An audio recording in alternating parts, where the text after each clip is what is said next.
से होंगे? भगवान कहते हैं बल विवेक दम परहित घोरे।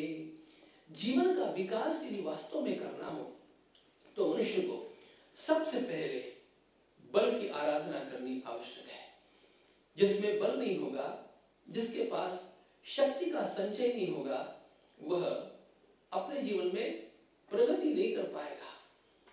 मनुष्य बलवान हो, यह उसके विजय के लिए अत्यंत बड़ी आवश्यकता है। और जैसा कि कल हमने देखा, शारीरिक स्तर पर हो, पारिवारिक स्तर पर हो या आध्यात्मिक स्तर पर हो, सर्वत्र बल की आवश्यकता एक अनिवार्यता है यदि हम आगे बढ़ना चाहते हैं। शरीर बलवान नहीं होगा, बिल्कुल शरीर से हम आरंभ करते हैं तो मनुष्य किसी भी क्षेत्र में हो वह काम नहीं कर पाएगा, पर्याप्त काम करना उसके लिए असंभव हो जाएगा। अनेक बार लोग देखे जाते हैं जिनके अंतःकरण में बहुत कुछ करने की इच्छा है, जिनकी क्षमताएं भी, बौद्धिक क्षमताएं, मानसिक क्षमताएं बहुत अधिक है, लेकिन शरीर सहयोग नहीं दे रहा है, इसलिए अब वे चाह करके भी अपने काम को पूरा नहीं कर पा रहे हैं। ऐसी स्थिति में मनुष्य शरीर से जब हतबल हो जाता है तो चाह करके भी कुछ नहीं कर पाता और वह केवल देखते रह जाता है। अपने जीवन के उत्तर काल में अनेक लोग एक बात सोचते हैं कि मैंने कितना कितना सोचा था कि इतना मैं कर लूंगा, लेकिन पता नहीं अब मैं ये कर पाऊंगा कि नहीं कर पाऊंगा, क्योंकि अब शरीर का बल क्षीण हो गया। मनुष्य को आवश्यकता है कि वह अन्य सब बातों का विचार जीवन में अवश्य करें, लेकिन अपने शरीर का ध्यान सबसे पहले वह रखना सीखे।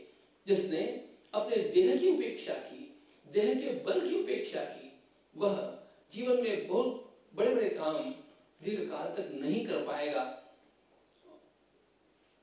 भगवद गीता एक आध्यात्मिक ग्रंथ है, बात सही है, लेकिन भगवद गीता का अत्यंत व्यावहारिक बातें हम लोगों को बतलाते हैं और इसलिए वे कहते हैं कि मनुष्य को कभी भी अपने शरीर को क्षीण नहीं होने देना चाहिए। शरीर बलवान, दर्शयन्त शरीरस्थम तान विद्यासुर निश्चयान। और इसीलिए भगवान स्वयं जो इतना तप और इतना उपवास करते हैं कि जिसके कारण शरीर का बल घट जाए तो वहां पर आलोचना करते हैं। भगवान कहते हैं अर्जुन, इन लोगों को पता नहीं कि ये कष्ट स्वयं के देह को केवल नहीं दे रहे हैं, इनके शरीर रूप मंदिर में मैं भी बैठा हूं, मैं भी कष्ट पाता हूं यदि शरीर दुर्बल हो जाता है। कर्षयन्ता, शरीर कृश हो गया, शरीर बलहीन हो गया तो मनुष्य चाहे अध्यात्म साधना करनी है अथवा उसको अपने व्यावहारिक जीवन में कुछ कर्म पूरे करने हैं, नहीं कर पाएगा।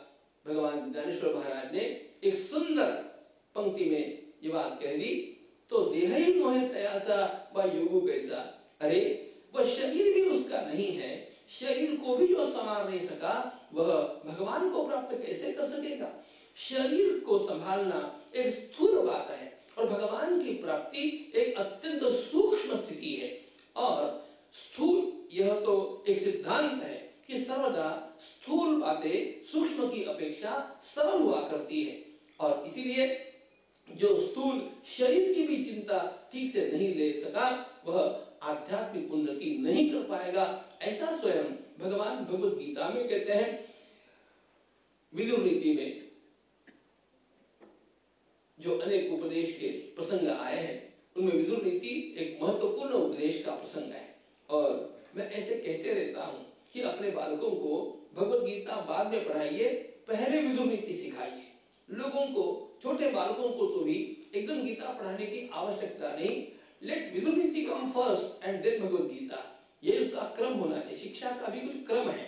तो उसमें विदुर जी ने मनुष्य के जीवन में जिन जिन 6 बातों को अत्यंत बड़ा महत्व दिया है उनमें पहला है आरोग्यम। आरोग्यमान्यम विप्रवासः। अगली बातों में जाऊंगा, पहली बात आरोग्य। यदि हमें कोई भी काम करना है तो वह काम, वह कार्य कुछ समय की अपेक्षा रखेगा। मैंने आज काम को आरंभ किया और अगले वर्ष उसके फल मैंने चख लिए, ऐसा होता नहीं। साधना भी दीर्घकाल तक करनी होती है। सतु दीर्घकाल नैरंतर्य सत्कारा सेवितो दृढ़ भूमि। भगवान पतंजलि का सूत्र है।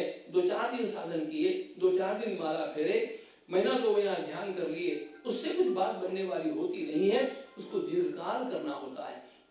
अब यदि कोई भी साधन दीर्घकाल करना है तो दीर्घकाल करने के लिए पहले मुझे दीर्घकाल जीवित रहना चाहिए, पहली बात। और केवल जीवित रह करके भी नहीं चलेगा, स्वस्थ रहना चाहिए। स्वस्थ व्यक्ति ही कुछ कर पाएगा। और इसलिए मनुष्य को सबसे पहला ध्यान अपने शरीर के बल की ओर देना चाहिए। मैं जब बल कहता हूं तब आपको मसल्स की ओर ध्यान देने की आवश्यकता नहीं है। मसल्स की ओर ध्यान देना, यदि आपको रेसलिंग ही करना हो या कहीं बॉडी बिल्डिंग की कंपटीशन में भाग लेना हो तो ठीक है, वहां पर वह भी आवश्यकता होगी। सेना में ही काम करना है, पुलिस में ही काम करना है तो उसकी भी आवश्यकता होगी। हर व्यक्ति को उधर ध्यान देने की आवश्यकता नहीं है। लेकिन किसी भी स्थिति में मेरा आरोग्य बिगड़े नहीं, इतना स्वस्थ मैं रहूं